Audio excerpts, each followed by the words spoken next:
ሰላም ውድ የቻናሌ ቤተሰቦች፣ ኢትዮ አካዳሚ የኦንላይን ትምህርት ቤት ነው። አማርኛ፣ እንግሊዘኛ፣ ሂሳብና ሌሎች የትምህርት አይነቶችን በኦንላይን እያስተማር እንገኛለን። መማር ለምትፈልጉ በኢሞ፣ በዋትሳፕ፣ በቴሌግራም ከዚህ በታች አስቀመጥነው ስልክ እየደወላችሁ መማር ትችላላችሁ። ሰላም ውድ የቻናሌ ቤተሰቦች፣ በዛሬ ዝግጅታችን የአማርኛ ፊደላትን ክፍል 2 ብዬ ይዤላችሁ መጥቻለሁ። ለዚህ ቪዲዮ አዲስ የሆናችሁ ላይክ፣ ሰብስክራይብ፣ ሼር በማድረግ ቤተሰብ ያልሆናችሁ ቤተሰብ ሁኑ። ኦንላይን መማር ለምትፈልጉ በኢሞ፣ በዋትሳፕ፣ በቴሌግራም የትኛውም ሀገር ላይ ናችሁ ጊዜ ቦታ ሳይገድባችሁ በተመቻችሁ ሰዓት መማር የምትችሉትን እንዲሁም ልጆችን ማስተማር የምትችሉበትን መንገድ እናመቻቻለን። ይደውሉልን። ወደ ዛሬው ዝግጅታችን ስናልፍ እዚህ ጋር ከ ኸ ወ ዘ ዠ ደ እነዚህ የመጀመሪያ ፊደላት ናቸው። የሚል ድምጽ ይወጣሉ ማለት ነው። ያ ማለት ከአንደበታችሁ መጨረሻ ላይ ስታነቡ የሚል ድምጽ አለው ማለት ነው። አንዴ ልገመው። አ ከ ኸ ወ ዘ ዠ ደ። እሺ፣ ሁለተኛ ደግሞ ከጎናቸው ቀጥሎ መጨመር ኡ ሚል ድምጽ እንዲወጣ አድርጋችሁ። ለምሳሌ ይህ ኡ ነው። የሁለተኛ ፊደል አናባቢ እንደ እንግሊዘኛ ሌተሮች ላይ አናባቢ እንደምንላቸው ሁሉ አማርኛ ላይም ሁለተኛ ፊደላት ላይ ስትመጡ ለምሳሌ ኩ ስትሉ ይህ ኡ ሚለው፣ ሁ ስትሉ ይህ ኡ ሚለው እንደ አናባቢ ከአንደበታችሁ መጨረሻ ላይ ኡ ሚል ድምጽ ይወጣል ማለት ነው። ያ ማለት ቅርጻቸውን ከጎናቸው ቅጠል በመጨመር ድምጻቸውን ደግሞ ኡ ሚል ድምጽ እንዲወጣ በማድረግ መጻፍና ማንበብን የምለውን እያላችሁ መከተል ይኖርባችኋል ማለት ነው። አሁን አንድ ባንድ ልበላቸው። ኡ ኩ ሁ ው ዙ ዡ ዱ። አንዴ ልገመው። ኡ ኩ ሁ ው ዙ ዡ ዱ። እሺ፣ ሶስተኛ ፊደላት ደግሞ ኢ ሚል ድምጽ መጨመር። ያ ማለት ከላይ ኢ ስጨምሩ ኪ፣ ከሀ ላይ ኢ ስጨምሩ ሂ፣ ከወላይ ኢ ስጨምሩ ዊ፣ ከዛ ላይ ኢ ስጨምሩ ዚ ዢ ዲ ያላችሁ ከአንደበታችሁ መጨረሻ ላይ የሚወጣው ኢ ሚል ድምጽ ይሆናል ማለት ነው። ቅርጻቸውን ደግሞ እንደምታያቸው ምን አላቸው? በቀኝ በኩልታቸው ላይ እግራቸው ላይ ቅጠል ቅጠል ይጨመርባቸዋል። ያ ማለት የዘ ሶስተኛ እግሩ ላይ ያለው የዠ ሶስተኛም ዠን ካወቃችሁ ሶስተኛ ፊደሉን ለማወቅ ከታች እግሩን ብቻ ማየትና ሶስተኛ ፊደልን መሆኑን መለየት ይኖርባቸዋል ማለት ነው። አንዴ ልገመው። ኢ ኪ ሂ ዊ ዚ ዢ ዲ። እነዚህ ስንተኛ ፊደሎች ናቸው? ሶስተኛ ፊደላት እግራቸው ላይ በቀኝ በኩልታቸው ላይ ቅጥል ያላቸው ማለት ነው። አራተኛ ሲሆኑ ደግሞ እንግዲህ ባለ ሁለት እግር ከሆኑ የመጀመሪያ እግራቸው አጣራ እንደምታያቸው እዚህ ጋር ባለ ሁለት እግር ስለሆኑ የመጀመሪያ እግራቸው አጣራ ነው። ባለ አንድ እግር ከሆኑ ደግሞ ወደ ግራ ይጣመማሉ ብያችሁ ነበር። እዚህ ጋር ባለ አንድ እግር የሚባል ፊደል አሁን እዚህ ጋር ተረውን በምታዩበት ሰዓት የለውም። የወ ቤተሰብ ቅርጽ አልባ ነው የሚባለው፣ ወደ ታች ወረደ ነው ማለት ነው። ሌሎቹ ባለ ስንት እግር ናቸው? ባለ ሁለት እግር ናቸው። ሁሎችንም በምታዩበት ሰዓት እዚህ ጋር ተረውን ያሉት የመጀመሪያ እግራቸው አጣራ ነው። እዚህ ጋርም ተረውን ያሉት የመጀመሪያ እግራቸው አጣራ ነው። ስለዚህ የመጀመሪያ እግራቸው ካጠረ አ ሚል ድምጽ እየሰጣችሁ አራተኛ ፊደል ነው የሚሆኑት ማለት ነው። አንድ ባንድ ላሳያችሁ። ድምጻቸውን እያላችሁ እኔ የምለውን ተከተሉኝ። አ ካ ሃ ዋ ዛ ዣ ዳ። አንዴ ልገመው። አ ካ ሃ ዋ ዛ ዣ ዳ። እነዚህ ስንተኛ ፊደሎች ናቸው ያሉት? አራተኛ ፊደል። አራተኛ ፊደል መሆናቸውን በምን ለዩት? የመጀመሪያ እግራቸው ካጠረ ማለት ነው። ባለ ሁለት እግርና ባለ ሶስት እግር ከሆኑ። አምስተኛ ፊደል ላይ ስትመጡ ደግሞ ምን አላቸው? በቀኝ በኩልታችን ላይ ቀለበት አላቸው።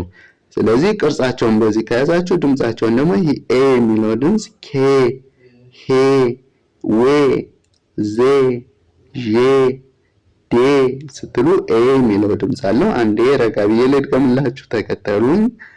ኤ ኬ ሄ ዌ ዜ ዤ ዴ ዴ ስንተኛ ፊደል ናቸው እነዚህ? በቀኝ በኩል ታች ላይ ቀለበት ካላቸው አምስተኛ ፊደል ማለት ነው።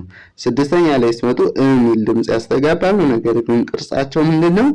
የተለያየ ነው ማለት ነው። ለምሳሌ ቻናቷ ላይ ቅጥል አላት። እቺ ወደ ላይ የሆነ ቅጥል አላት። እቺ ወደ ግራ፣ እቺ ወደ ቀይ። ስለዚህ የተለያየ ቅርጽ ነው ያላቸው። አሁን ድምጻቸውን የሚለውን እያላችሁ ተከተሉ። እዚህ ጋር እ ክ ህ ው ዝ ዥ ድ አንዴ ልገመው እ ክ ህ ው ዝ ዥ ድ ድ። እሺ ሰባተኛ ፊደል ደግሞ ስትመጡ የመጨረሻ እግራቸው አጣራ ይሆናል ማለት ነው። ባለ ሁለት እግሮች እንግዲህ ቅድም እንዳያቸዋቸው እዚህ ጋር አራተኛ ፊደላት የመጀመሪያ እግራቸው ነበር። አሁን ደግሞ አቅጣጫው ተቀይሮ የመጨረሻ እግራቸው ወይም በቀኝ በኩል ያለው ያጥራል ማለት ነው እንደምታዩት። ስለዚህ ኦ ሚል ድምጽ እየሰጣቸው እያንዳንዳቸው ይህ ማለት ኦ ማለት ነው። ስለዚህ ከከላይ ኦ ጨምሩ ኮ ሚል ድምጽ ይሰጣል። ስለዚህ ይህ እንደ አናባቢ ይቆጠርና ከአንደበታችሁ መጨረሻ ላይ ኦ ሚል ድምጽ ሰጣችሁ ታነቡታላችሁ። ስለዚህ አንድ ባንድ ሳነበው ተከተሉኝ። ኦ ኮ ሆ ዎ ዞ ዦ ዶ አንዴ ልገመው ኦ ኮ ሆ ዎ ዞ ዦ ዶ ዶ። እሺ ወደ ቀጣዩ ስንሄድ ደግሞ እዚህ ጋር የመጀመሪያ ፊደሎችን ነው የምናየው።